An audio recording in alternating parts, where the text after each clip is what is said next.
Hi, here we are now in Site 2, looking at the second part of personality theory and assessment.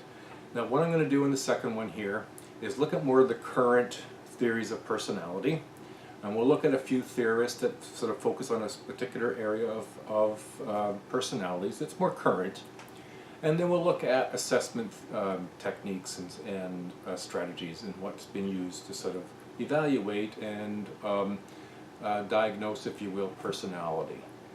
And that's what we'll do for this particular one.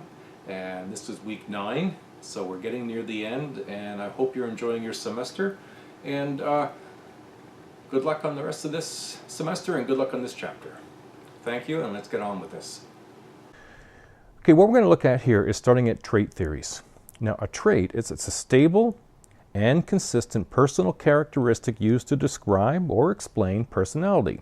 You might be considered sociable, moody, shy, friendly. These would be traits. So trait theory is an attempt to explain personality and differences among people in terms of personal characteristics. And they are fundamental building blocks of personality. We'll start with, on trait theory, Gordon Allport. Now, for him, a person inherits a unique set of raw materials for given traits. These raw materials are then shaped by experiences. Now, what he termed was a cardinal trait. Now, a cardinal trait is a trait that's so pervasive and outstanding that almost every act seems traceable to its influence. A person may be known or identified by that trait. Now, the picture of Abe Lincoln there, he's posted there because Abraham Lincoln was spoken of as Honest Abe, because of the honesty that he displayed as a young man. And so he became known as Honest Abe, and that became a cardinal trait. You know, all through his life, he was known for and sort of described as an honest person. The trait would be mentioned in writing. This is how you would, if you were writing a letter of recommendation to yourself, about yourself, some of the things that you would be including in your reference later would be traits, things that you thought were characteristics about yourself that were strong, positive, and beneficial to somebody else. Now, another theorist is Raymond Cattell, and his theory was that of surface traits. These are observable qualities of personality. Using observations and questionnaires, certain cluster surface traits appear together time after time. Things like helpful, honest, and kind, these traits tend to cluster. Source traits, on the other hand, were deeper, more general, underlying personality factors. And he looked at what he considered to have 23 source traits that were found in normal individuals. Studied 16 of them via the 16 personality factor questionnaire. And the amount of source traits can vary from individuals, kind of like intelligence. And so we're seeing this theory get more refined. What Hans Eysenck did was he created a 5-factor theory for personality. And he looked at these factors as having the 5 primary ones: openness to experience, conscientiousness, extroversion, agreeableness, and neuroticism. Now I'm going to go through each of these one at a time. Openness to experience. This was open to experiences, imaginative, intellectually curious, and broad-minded. Someone who is curious for new information, isn't pre-labeling things, is prepared to learn and not judge things beforehand, as opposed to someone who's more concrete-minded, practical, and narrow interests. So it would be on a continuum again, this sort of, are you open or more closed? Now, conscientiousness, the high conscientiousness is somebody who's dependable, organized, reliable, responsible, thorough, hardworking, and persevering. Whereas someone with low conscientiousness would be undependable, disorganized, impulsive, unreliable, irresponsible, careless, negligent, and lazy. Now, that would be either end of this continuum, and people's personality, from Eisnick's perspective, would fall somewhere in between those two highs and lows. The same for extroversion. Extroverts will be sociable, outgoing, talkative, assertive, persuasive, decisive, and active. Introverts were more withdrawn, quiet, passive, retiring, and introspective. Agreeableness, now, if you were in high in agreeableness, you'd be pleasant, good-natured, warm, sympathetic, and cooperative, and low would be unfriendly, unpleasant, aggressive, argumentative, cold, hostile, and vindictive. Now, again, this is on a continuum, and it doesn't mean that you would be on one end or the other. You would fall somewhere in between, and it may even vary. I mean, for the most part, it's a pretty stable set. So if you were, argumentative, you tend to, someone says black, you say white. It wouldn't be that you're that way all the time, but there might be an area in your personality where, depending on circumstances, that might be you. Neuroticism. Now, this is the part that you have to understand the term neuroticism. This is about emotional stability versus instability. So this isn't the sort of psychological disorder of neurotic. Neuroticism is about is that continuum of emotional stability and emotional instability, where instability is experiencing negative emotions. You're moody, irritable, nervous, and worry a lot. Whereas someone with stability would be emotionally stable, calm, even-tempered, easygoing, and relaxed. Now, because this is all on a continuum, you should be able to imagine that any number of the people that you know would fall in on every one of these factors on somewhere else on the continuum than where you would land. So that would be what describe that person's personality. Now, if we go into another realm, another lens, if you will, of researchers, you start to get into social cognitive theories. And Albert Bandura did a lot of work in the area of social cognitive theories, not just in personality, but in regards to personality, he came up with what he would call reciprocal determinism. This is the influential mutual relationship among behavior, cognitive factors, and the environment, which contribute to our sense of who we are. And so if we looked at behavior, it's the personal, which would be the observable behavior, the environment, which would be the reinforcers that we get and the models that we observe people doing, and the cognitive would be belief, expectancies, and personal dispositions. Now, he also included self-efficacy. Now, self-efficacy is the perception of ability to perform competently whenever it is attempted. So if you have high self-efficacy, you approach new situations confidently, you set high goals, you persist in effort because you believe success is likely. Where someone with low efficacy, you expect failure, you avoid challenges, and you give up on tasks that you find difficult. You likely experience some degree of low, depression where you don't feel good about yourself at times. Now, again, this falls on a continuum. This self-efficacy, you could vary in terms of tasks or circumstances from high to low efficacy. Now, if we continue on in the social cognitive theories, Julian Roeder, he came up with the self-efficacy and locus of control. Now, locus of control explains how people account for what happens in their life. And so if you have an internal locus of control, you see yourself in control of your own behavior and the consequences. You see that you can have an impact on your life. Whereas external locus of control, you see fate, luck, or chance as being what controls your behavior and consequences. And so you're less likely to change behaviors due to reinforcement. You don't see that reinforcements are tied to your actions. This is in terms of external control. You don't see that anything you have to do will influence your life's outcomes. You tend to be a procrastinator, engage in safety procedures more slowly than in a dangerous project. Your lower life satisfaction.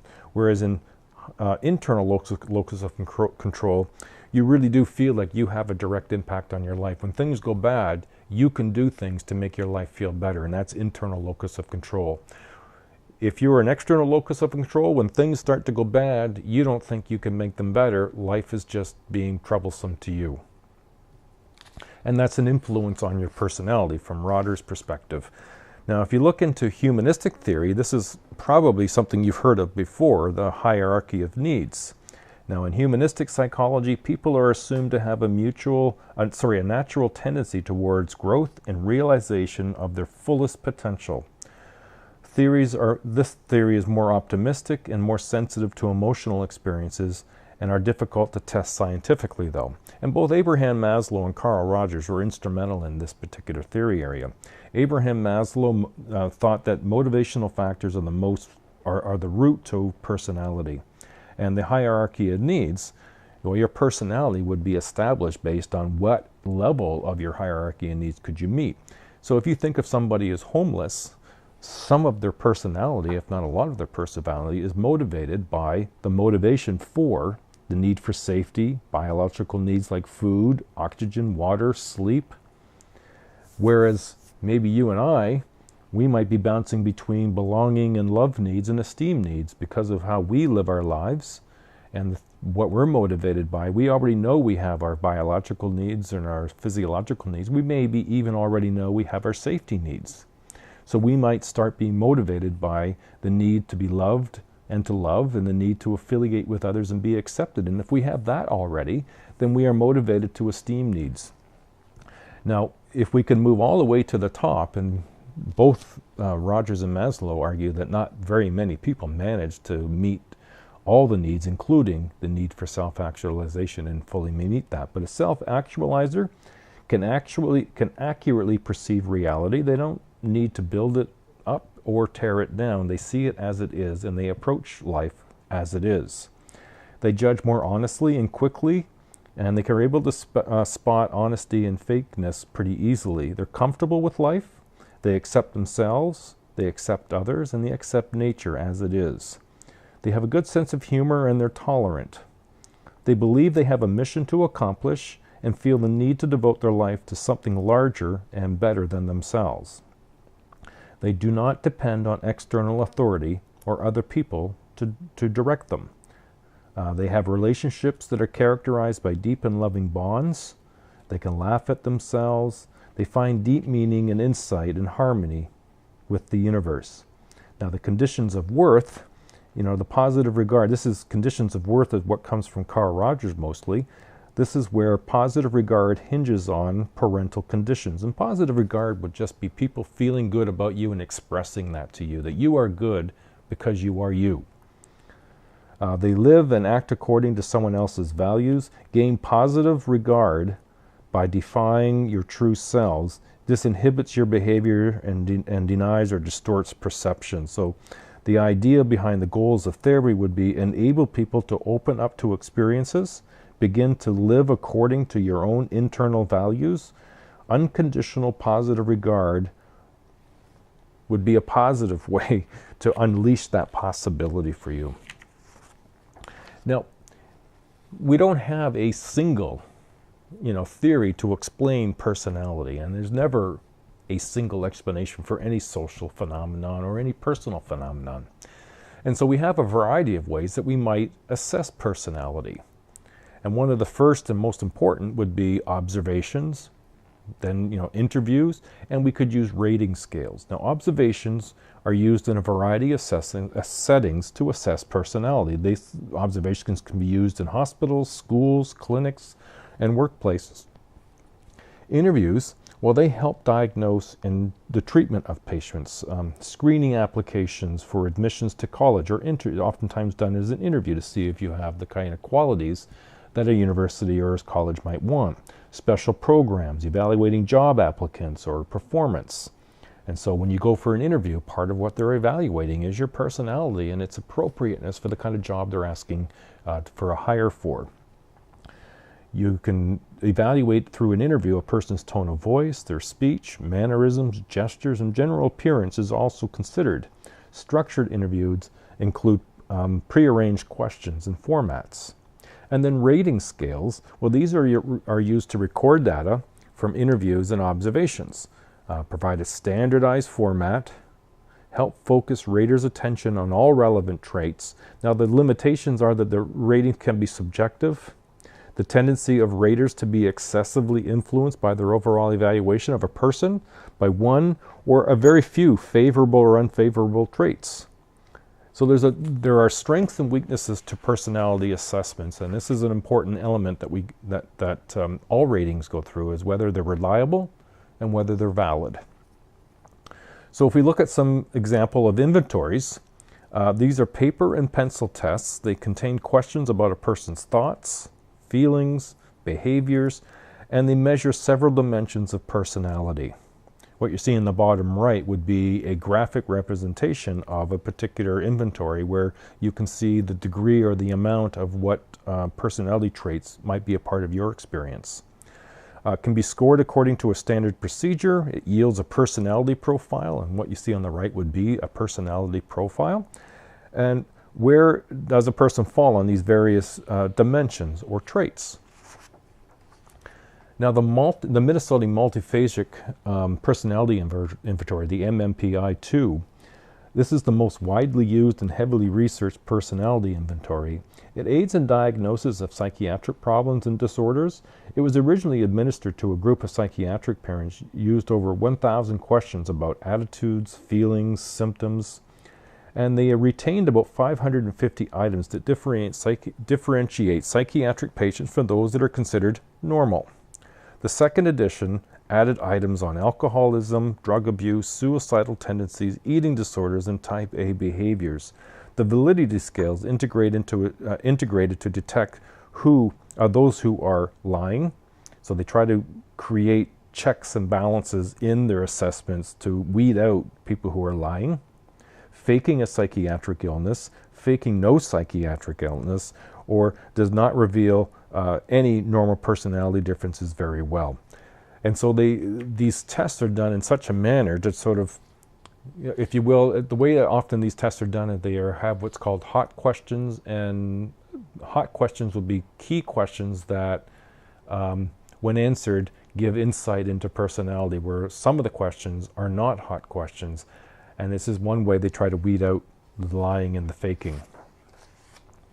Now, another type of test is called a projective test, and the Rorschach ink blot method is an example. It's a personality test in which people respond to ink blots, drawings of ambiguous human situations, respond to incomplete sentences, or project their inner thoughts and feelings or fears and conflicts from these images.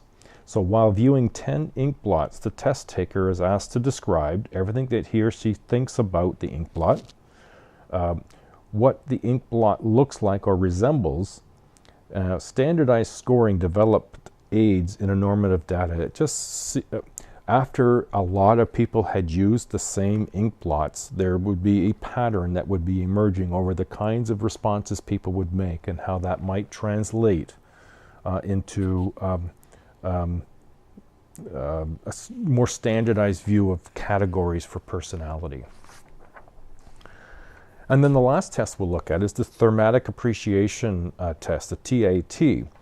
And this is useful in assessing personality and achievement. There's a blank card and 19 other cards showing vague or ambiguous black and white drawings of human figures in various situations. And the test taker is told to make up a plot or a story which might be used as an illustration. And what is the relationship between the individual and the picture? What are the thoughts and feelings? What would be the outcome? The strength of the TAT is its capacity to reveal things that the patient is willing to tell or unable to tell. Time-consuming as it might be, and difficult to administer and to score, it revolves around a fair bit of making educational guesses, and that can be a real struggle with determining and sort of evaluating and scoring the TAT. It relies heavily on interpretation skills of the examiner. It may reflect too strongly on the person's temporary motives and emotions. And so the personality is quite a funny concept in that we don't really know exactly what it is, and we don't have a reliable way to measure it and determine what it is. So that's the end of part 2, personality theory and assessment, and I look forward to seeing you in week 10. Keep up the good fight. Bye for now.